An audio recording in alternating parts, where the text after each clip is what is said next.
Okay, so I've had a few requests on how to make gravy, and this is my simple technique. So,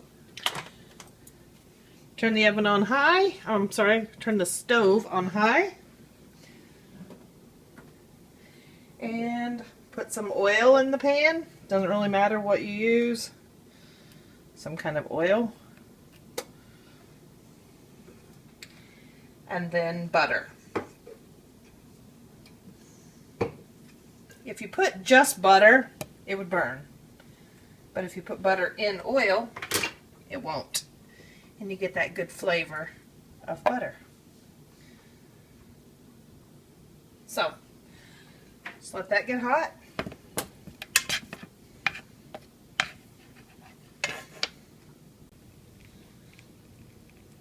Okay, so now the butter's melted. I'm going to put in some flour. I just sprinkle it in and cook it. A mistake that a lot of people make is not cooking the flour, and then the gravy has a very floury, raw taste. So you want to spend some time actually letting the flour cook. Some salt and pepper.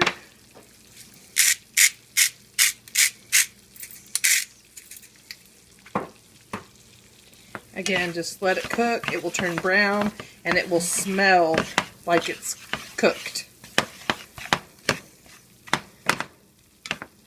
Should be this consistency, pasty.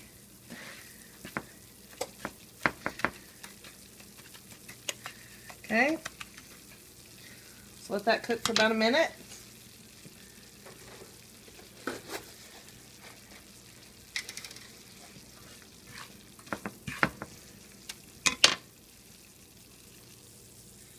Okay, so it's been about 2 minutes now, and you can see that it has a brown look, and it smells, doesn't it, Brooklyn? Yes. It smells cooked. So now it's turned this color, and that is your base. Now I used butter and oil, but you could easily use some kind of meat drippings, like turkey drippings, or bacon drippings, or something like that. You could make, I'm making milk gravy, but you could use chicken stock instead of milk, and chicken drippings instead of butter and oil, and make a, turkey or chicken gravy. This is going to be a milk gravy. So now, you see how dark it is? It's done. This is the consistency. And add the milk. That's good.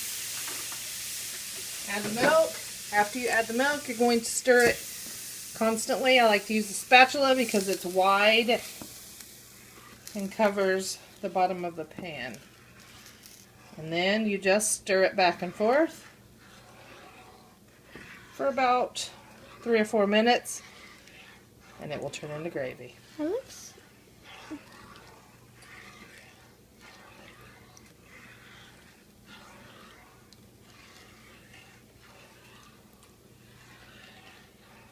See, that gets all the lumps out.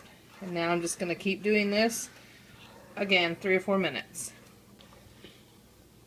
Okay, so I turned the camera back on because I want you to see how it comes together.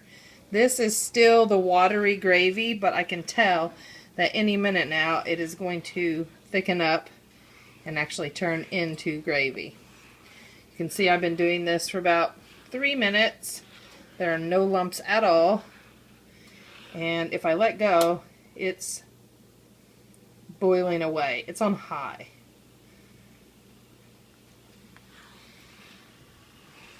It's almost there now.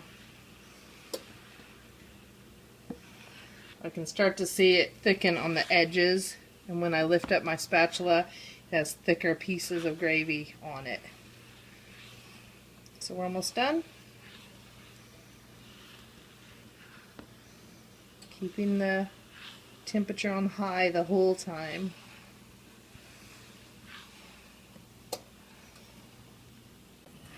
Okay, so it's been about another 1 or 2 minutes, and it's virtually done now.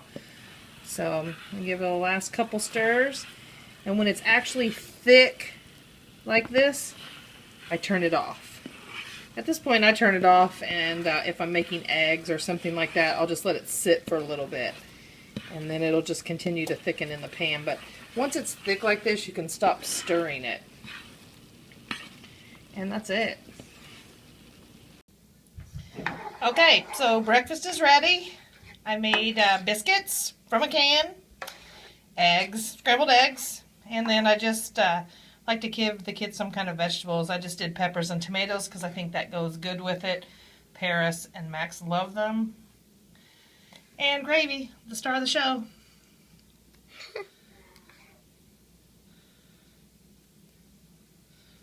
There it is. Breakfast. What'd you say? Everybody's gonna what? No, say it like you said it. Everyone's gonna make fun of you because tomatoes are fruits. Okay, so I like to give the kids some fruits and vegetables. There you have it. Breakfast. Alright, so Max is grumpy because he's starving, apparently. And he's going to do a taste test for us. I know he's going to go for this first. But gravy's the star of the show, so I'm going to get him to taste that. Alright, Max, come on. Get in your seat, please. Alright. Tomatoes. What's your favorite thing on the plate? Tomatoes? Yeah. Cat got your tongue? What's your favorite thing on the plate? Speak. Tomato. Okay, so that's it. The end of the video. Hope you enjoyed it, and I hope you can use this recipe for your family. Thanks!